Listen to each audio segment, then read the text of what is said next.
কাল তোমাদের দেখিয়েছিলাম ভূতের ভাত বাড়ানো বা নীল পুজোর কিছু নিয়ম। আর আজ যাচ্ছি পাটাশ বা চড়ক দেখতে। আর এসে দেখি এখানে মাটি দিয়ে কুমির, তারপর কচ্ছপ আর হনুমান বানানো, যেটা আমি ছোটবেলা থেকে দেখে আসছি। আর এটাকে পুজো করার পর কিছুটা এভাবেই ভাঙা হয় আর সবাই মিলে এভাবেই কাদামাকে।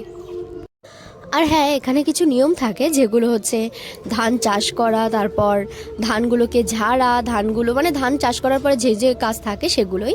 আর আমার একটা ভাই ছিল সন্ন্যাসী, আমি ভিডিও করছিলাম বলে ও সামনে মাথায় এসেছিলো, তাই ওকে তারপর ওদের সব নিয়ম হওয়ার পর ওরা যাবে সবাই পুকুরে চান করতে। ততক্ষণে আমি ভাবলাম চলো কিছু খেয়ে আসা যাক, কিন্তু এই গরমে না কিছুই খেতে ইচ্ছা হচ্ছিল না, তাই একটু লাস্সি নিয়েছি। তারপর খাওয়া কমপ্লিট করে এসে দেখি এখানে সব কিছু শুরু হয়ে গেছে। এখানে হচ্ছে আগুন ঝাঁপ হয়। আগুন মানে অগ্নি দেবতাকে হয়তো প্রথমে প্রণাম করে তারপর ওর মধ্যে ঝাঁপ মারে, এটাই বলে আগুন ঝাঁপ।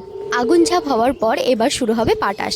প্রথমে এখানে নিয়ে যাওয়া হচ্ছে জাল, আর এখানে যে বটিটার ওপরে ওরা ঝাঁপ মারবে সেই বটিটা নিয়ে যাওয়া হচ্ছে। আর আজকে প্রায় 45 লোক ছিল সন্ন্যাসী, তো প্রচুর প্রচুর প্রসাদ ছড়াছড়ি করেছে। এগুলো হচ্ছে ওদের নিয়ম, জানি না আমি কি, তো এগুলো ছড়াছড়ি হয় আর সবাই খুব আনন্দ করে কুড়ায়। 1-2 বছর আমি এখানে ছিলাম না, তাই আমি দেখিনি যে ওরা ক্যাম্পা, ফান্টা, তারপর থামস আপও ওরা ছড়ায়। তো প্রচুর ছড়িয়েছিল আর প্রচুর মানুষ প্রচুর কুড়িয়েছে। আর বাতাসা, তারপর এঁচড়, ফল, এগুলো তো ছড়াতেই থাকে। তো আজকে অনেক অনেক চকলেটও ছড়িয়েছে আর অনেক পেয়েছে। আমরা দূরে থাকার কারণে আমরা অল্প অল্প পেয়েছিলাম, বাট যারা সামনে ছিল, যারা আর কি কোড়াচ্ছিল, তারা অনেক পেয়েছে। আমরা তো এগুলো কোড়াচ্ছিলাম না, আমরা তো ভিডিও করার জন্য ব্যস্ত। এটা হচ্ছে আজকের আমাদের প্রথম সন্ন্যাসী, যাকে নিচের থেকে ফেলা হয়েছে, কারণ বাসটা একটু হয়তো বাঁধাটা ভুল হয়ে গেছিলো তার জন্য। তো পরে বাসটা ঠিক করে তারপর আবার ওপর থেকেই ফেলা হচ্ছে। আর এভাবেই আজকে সব সন্ন্যাসীদেরকে ওপর থেকে নিচে ফেলা হবে, এটাকেই বলে পাটাশ। আর ছোট ছোট বাচ্চা যারা আছে তাদেরকে নিচে থেকে ফেলা হচ্ছে, আর যারা বড় তাদের ওপর থেকে ফেলা হচ্ছে। আর ওখানে এতক্ষণ দাঁড়িয়ে থেকে থেকে আমি আর পারছিলাম না, আমার প্রচুর পা ব্যথা হচ্ছিল, তাই আমি এক জায়গায় গিয়ে লাস্ট পর্যন্ত বসেই গেছি।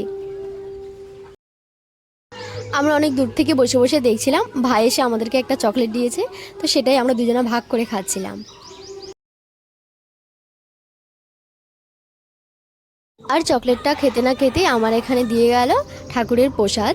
তারপর আবার দিচ্ছিল, তাই আমি বললাম আমাকে আর দিও না, আমাকে একটা তরমুজ দাও যেটা আমি খেতে থাকি। তো আমাকে দিয়েছিল আবার একটা, তো সেটাই দাঁড়িয়ে দাঁড়িয়ে খাচ্ছিলাম আর এখানে দেখছিলাম। আর এরা প্রচুর ফান্টা ছড়াচ্ছিল, চকলেট ফান্টা সবাই এখানে পোড়াচ্ছিল। আর আমার দুটো দুটো ভাই ওখানে দাঁড়িয়ে আছে, আমি বলছি তোরা তো একটা তো ফান্টা নিয়ে আসতে পারিস, এতগুলো সবাই নিয়ে আসছে। তো ও নিয়ে এসেছে এই যে এতগুলো চকলেট, সেটাই দাঁড়িয়ে দাঁড়িয়ে খাচ্ছিলাম। ফাইনালি আজকের আমাদের লাস্ট সন্ন্যাসী, যার একটু হয়তো বেশিই কষ্ট হয়, কারণ সে বটির ওপরে পড়ার পর সেই জালটাকে তার শরীরে জড়িয়ে সেভাবেই গোল করে মন্দিরে 7বার হয়তো গোল করে ঘোরানো হয় তাকে। তার একটু বেশিই কষ্ট হয়, কিন্তু সেও প্রচুর প্রচুর চকলেট আর থামস আপ দিয়েছে সবাইকে।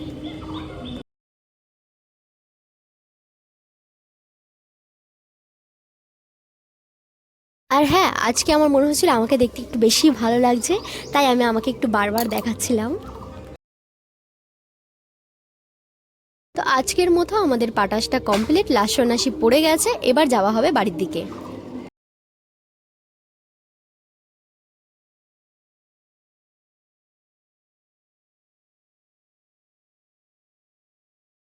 তারপর যাওয়ার সময় পুজোর মণ্ডপটাকে একটু দর্শন করে এখান থেকে কিছু বাদাম আর কিছু নিমকি নিয়ে নিয়েছি। আর এখানে তারপর হচ্ছিল আগুন খেলা বা কিছু একটা বলে, তারপর লাস্সি খেয়ে সোজা যাবো বাড়ির দিকে। চলো বাই।